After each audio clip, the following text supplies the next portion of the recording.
Ona gutuika arithia a bunda mamukirire na nduhio watho wa Minister wa Urimi Peter Munya wa kuhingwo kwa ithinjiro ciothe cia bunda, aria marutaga wira ithinjiro-ini ici marauga maya kurarira kuona wira wao riu ni ta muthiru.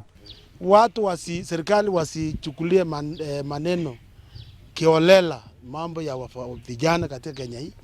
Hii ndio njia moja ambayo tunataka tupongeze ule investor ambaye ameweza kuinvest Baringo hii. Na kama serikali walikuwa hawakutaka mambo ya hii Goldox, mbona walipatiana 18 ya hii kuchengwa? So kama mlipeana authority ya kuchengwa na mkapewa license ya cooperate, then mbona mnaanza sasa kusema tunataka kufunga? Kwani hamkuwa na mpango? Hao watu wote wataenda wapi? Itakuwa ngumu sana. Hawataweza hata kujifanyia ile kidogo. Serikali yetu kwa saizi inasema unemployment is at 39%. But sasa tukifunga hizi kampuni zote za punda, including us, we are the mother company. Sisi ndio kampuni kubwa ya punda ambayo iko situated Kenya.